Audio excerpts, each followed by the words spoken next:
नमस्कार दोस्तों, स्वागत है आप सभी का एक बार फिर से टीचिंग वाला पर। मेरा नाम कमलदीप सिंह है और एक बार फिर हम आपके सामने हैं एक इंफॉर्मेटिव सेशन लेकर। आप सभी लोग सीटीईटी का फॉर्म भर रहे हैं और सीटीईटी के फॉर्म को भरते समय काफ़ी गलतियां आपसे हो जा रही हैं या फिर जल्दबाजी में फॉर्म भरते समय कुछ गलतियां हो गई हैं, कुछ गलत डॉक्यूमेंट्स आपने अपलोड कर दिए हैं। तो इन सभी चीज़ों का क्या सॉल्यूशन हो सकता है या इन सभी चीज़ों को चेंज किया जा सकता है, करेक्ट किया जा सकता है, ये मन में आपके एक सवाल चल रहा है। तो आज इसी सवाल को हम क्लियर करेंगे। क्या क्या चीजें ऐसी हैं जो सीटीईटी के फॉर्म में गलती के बाद चेंज की जा सकती हैं और क्या चीजें ऐसी हैं जो आप चेंज नहीं कर सकते हैं, इनको मैं एक बार यहां पर बता देता हूं आपको। सबसे पहले क्या है, ध्यान से समझेंगे कि सीटीईटी में करेक्शन विंडो कब ओपन होगा और इस करेक्शन विंडो में आप क्या क्या चीजें करेक्ट कर पाएंगे, क्या क्या चीजें करेक्ट नहीं कर पाएंगे, या जिन्होंने अभी तक फॉर्म नहीं भरा है उनको किन बातों का रखना है ध्यान कि आप इन चीजों में खासकर गलती ना करें। ठीक है, चलिए तो आगे बढ़ते हैं। सबसे पहले आपको लेके चलते हैं एक मोटिवेशन कोट पर, यहां से हम आगे बढ़ेंगे। हमें खुद पर भरोसा बनाए रखना चाहिए, आत्मविश्वास बनाए रखेंगे तो मुश्किल से मुश्किल काम जो होता है आसानी से वो हम उसको पूरा कर सकते हैं। सीटेट का एग्जाम भी एक ऐसा ही एग्जाम है। काफी लोग पहली बार जब टीचिंग एग्जाम देते हैं तो वो सीटेट का एग्जाम होता है, इसके आगे से आपकी जर्नी स्टार्ट होती है टीचर बनने की। ठीक है, तो इस एग्जाम में आप सभी लोग धैर्य बना के रखिए, अपने आप पर विश्वास रखिए, जो पढ़ा है उसको अच्छे से प्रिपेयर करिए और आगे एग्जाम दीजिएगा। ठीक है, चलो अब मेन बात क्या आती है। फॉर्म भरते समय काफी गलतियां हम लोग कर देते हैं और उन गलतियों को कैसे ठीक किया जाएगा, इन सभी चीजों पर आज का ये सेशन बेस्ड है। और साथ के साथ में सीटीईटी के एग्जामिनेशन में क्या क्या इंपॉर्टेंट डेट्स हैं ये भी पता होना बड़ा जरूरी है। तो सबसे पहले एक ऑफिशियल नोटिस का कटिंग में लेकर आया हूं जिसमें मैं सारी चीजें आपको समझाऊंगा। सबसे पहले यहां पे क्या लिखा हुआ है यहां पे आपका मेंशन है कि submission of the online application form. ये क्या क्या है डेट्स इसमें, तो submission of online application form 3 तारीख से आपका ऑनलाइन एप्लीकेशन स्टार्ट हुआ था, फ्राइडे के दिन से। लास्ट डेट है सबमिशन ऑनलाइन एप्लीकेशन की 23/11/2023। आज 18 तारीख हो गई है, 5 दिन आपके पास बाकी हैं। बचे हुए 5 दिन में आप जो है अपने फॉर्म को फिल कर सकते हैं। ठीक है, इसके अलावा फीस सबमिट करने की लास्ट डेट भी आपकी 23 तारीख ही है। ठीक है, final verification of payment of fee by the bank, तो बैंक के द्वारा फाइनल वेरिफिकेशन जो होगा, आपने पेमेंट जो है 23 तारीख तक कर देना है अगर आपको फॉर्म भरना है। तो आपका अगर अपडेट नहीं हुआ है तो बैंक से वेरिफिकेशन 28 तारीख तक हो जाएगा उसमें। ठीक है, अब बात आती है कि आपने अगर फॉर्म में कोई गलती करी है तो क्या उसमें सुधार करने के लिए कोई मौका दिया जाएगा। तो सीटेट वाले हर बार एक करेक्शन विंडो ओपन करते हैं 2 या 3 दिन के लिए, जिसमें आप अपनी की गई गलतियों को सुधार कर सकते हैं। लेकिन सभी गलतियां नहीं सुधारी जा सकती, इसमें कुछ ही चीजें होती हैं जिसको आप करेक्ट कर सकते हैं। तो एक बार देख लेते हैं। तो ये था online correction if any in the particulars uploaded by the candidate.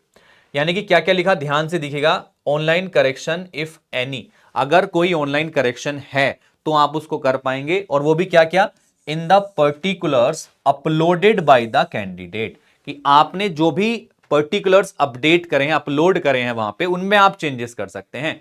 जैसे कि आपने वहां पर कोई डॉक्यूमेंट आपसे मांगा गया है अपलोड करने के लिए, आपने उस अपलोड में उसमें गलती कर दी है। यानी कि आपने कोई डिसेबिलिटी का सर्टिफिकेट लगाया है और उसमें आपने गलती कर दी है। तो इस तरीके की चीजें आप इसमें सुधार कर पाएंगे। और भी क्या क्या चीजें हैं जहां पर आप सुधार कर पाएंगे, एक बार मैं आपको बता देता हूं। सबसे पहले हम बता देते हैं कि करेक्शन विंडो कब ओपन होगी। 28 तारीख को ये करेक्शन विंडो ओपन होगी, यानी कि 28 नवंबर को आप करेक्शन विंडो ओपन होने के बाद में अपने फॉर्म में करेक्शन कर सकते हैं। और ये 2 तारीख तक चलेगी, 2 दिसंबर तक। ठीक है, तो 2 दिसंबर तक आप इसमें प्रॉपर करेक्शन कर पाएंगे 28 तारीख से लेके। तो इसमें आपके पास प्रॉपर टाइमिंग है, इन दिनों में आप इजीली करेक्शन कर पाएंगे। No correction shall be allowed under any circumstances after this date, इस डेट के बाद में कोई भी और बात नहीं सुनी जाएगी। अब काफी लोग क्या करते हैं, करेक्शन विंडो का ध्यान नहीं देते हैं, जिस कारण से उनके फॉर्म में कुछ ना कुछ चीजें रह जाती हैं। यानी कि नाम में कुछ गलती रह गई आपके, या फिर आपने कुछ ऐसी गलती कर दी है जो बाद में आपको ध्यान आता है कि सर मेरा सर्टिफिकेट आ गया, पापा का नाम गलत आया है इसमें, है ना।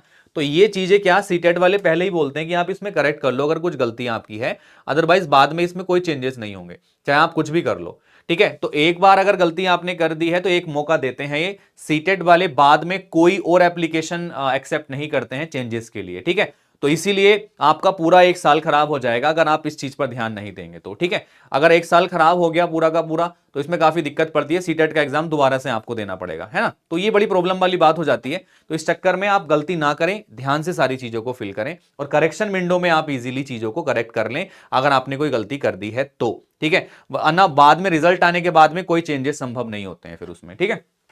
इसके बाद में एक और इंपॉर्टेंट चीज है यहां पर कि इनके आपका ये डेट ऑफ एग्जामिनेशन की बात करें या एडमिट कार्ड की बात करें तो एग्जाम से 2 दिन पहले एडमिट कार्ड डाउनलोड होंगे और डेट ऑफ एग्जामिनेशन 21 जनवरी संडे का है दिन, ये आपका है। रिजल्ट कब आएगा? रिजल्ट आपका by the end of February, tentative है, आगे भी जा सकता है ये, ठीक है। तो ये कुछ मेन इंपॉर्टेंट डेट्स थी। अब क्या क्या चीजें आप करेक्ट कर सकते हैं इसके बारे में एक बार बात कर लेते हैं, ठीक है। आपके नाम में अगर आपने कोई गलती कर दी है, ठीक है, तो आप उस नाम में गलती को आप वहां पे करेक्ट कर सकते हैं। पापा के नाम में, मम्मी के नाम में कोई गलती है तो आप उसको करेक्ट कर सकते हैं। आपने कोई डॉक्यूमेंट अपलोड किया है तो आप उसमें चेंजेस कर सकते हैं वहां पर। लेकिन कहां कहां पर चेंज नहीं हो सकता है मैं आपको बता देता हूं। एक तो आप अपना ईमेल आईडी चेंज नहीं कर पाओगे, तो कभी भी जब भी आप ईमेल आईडी डालो तो वो अपना ईमेल आईडी डालो और करेक्ट डालो, उसमें कोई चेंजेस नहीं होंगे। आपका जो मोबाइल नंबर है, मोबाइल नंबर में आप कोई चेंज नहीं कर पाओगे। तो मोबाइल नंबर को जब भी आप डालें अच्छे से डालें और ऐसा नंबर डालें या तो वो आधार कार्ड से लिंक हो, या अगर लिंक नहीं है तो उसको आधार कार्ड से लिंक करा लें, ठीक है। इसलिए ऐसा बोल रहा हूं मैं क्योंकि इस बार बीपीएससी के एग्जामिनेशन में काफी लोगों को प्रॉब्लम का सामना करना पड़ा। सीटेट का सर्टिफिकेट उन्हें चाहिए था जो डिजी लॉकर से डाउनलोड होता है, और वो तब डाउनलोड होता है जब आपका फोन नंबर जो होता है, जिस नंबर से आपने सीटेट का एप्लीकेशन फॉर्म भरा था, वो नंबर आधार कार्ड से लिंक हो, ठीक है, तभी वो अपडेट होता है वहां पे। तो आप वही नंबर डालें जो आधार कार्ड से लिंक है। अगर लिंक नहीं है तो उसको लिंक करा लें। अगर किसी ने ऐसा नंबर डाल दिया है जो आधार कार्ड से लिंक नहीं है तो वो क्या करिएगा, जन सेवा केंद्र जाइए, सीएससी सेंटर जाइए, वहां पे अपने आधार कार्ड से नंबर को लिंक करा लीजिएगा ताकि इस तरीके की प्रॉब्लम आपको ना हो। आप डिजी लॉकर से इजीली अपने सर्टिफिकेट को डाउनलोड कर पाएं, ठीक है। तो आप इन दोनों चीजों में कोई चेंज यहां पर नहीं कर पाओगे, ठीक है। मोस्ट ऑफ द केसेस में ऐसा भी होता है कि आप एग्जाम सेंटर भी चेंज कर पाते हैं। अगर आपको एग्जाम सेंटर भी चेंज करना है तो 1-2 बार सीटेट वालों ने एग्जाम सेंटर चेंज करने का भी मौका दिया है, लेकिन शायद इस बार मौका मिले ना मिले इसका कंफर्मेशन नहीं है। बट ये चीजें आप चेंज नहीं कर पाओगे, ईमेल आईडी आप चेंज नहीं कर पाओगे और मोबाइल नंबर चेंज नहीं कर पाओगे। तो ये चीजें बड़ी ध्यान से आपको भरनी है, इसमें कोई गलती ना करें तो ज्यादा बेटर रहेगा, ठीक है। इसके अलावा और भी बहुत सारी चीजें होती हैं जिसमें आप चेंज यहां पर कर पाएंगे। जैसे कि आपने अपने 10th में परसेंटेज जो थी वो गलत डाल दी है, 12th की परसेंटेज गलत डाल दी है, तो आप उसमें करेक्शन कर सकते हैं, उसमें कोई प्रॉब्लम नहीं है आपका, ठीक है।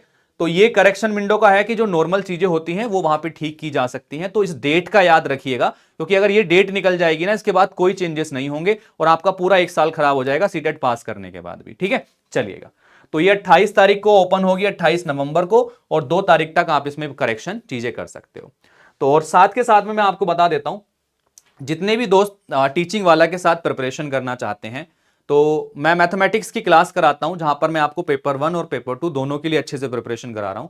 बाकी सब्जेक्ट की क्लासेस भी आपकी चल रही हैं। तो ये मेरे टेलीग्राम का क्यूआर कोड है। आप इस टेलीग्राम के क्यूआर कोड को स्कैन करेंगे तो आप टेलीग्राम चैनल पर कनेक्ट हो जाएंगे, जहां से आपको डेली क्लासेस का जो पीडीएफ है वो आपको मिल जाएगा, क्लास का नोटिफिकेशन डेली आपको मिल जाएगा। मेरी क्लास डेली 7 PM पर होती है, तो डेली 7 PM पर आप मेरे साथ कनेक्ट कर सकते हैं। आप सीटेट की प्रिपरेशन कर रहे हैं तो ठीक है, इस टेलीग्राम चैनल पर मैं डेली आपके क्लास का नोटिफिकेशन डाल देता हूं, पीडीएफ डाल देता हूं, जो आपकी प्रिपरेशन में आपको काफी हेल्प करता है। जिसके पास बुक्स नहीं है उसके लिए काफी हेल्पफुल रहेगा कि आप इस टेलीग्राम चैनल को ज्वाइन कर लो। यहां पर डेली क्लास का पीडीएफ, नोट्स, क्वेश्चन प्रैक्टिस के लिए आपको मिलते रहते हैं, ठीक है। चलिएगा, तो आई थिंक आप सभी के लिए इंफॉर्मेशन यूजफुल रही होगी, और डेट याद रखिएगा ताकि एक साल खराब ना हो, पास होके भी फेल हो जाओ ऐसा ना हो। तो आप लोग करेक्शन विंडो का ध्यान रखिएगा, कोई गलती अगर आपने कर दी है तो जुड़े रहिए टीचिंग वाला के साथ। All the best, thank you and take care.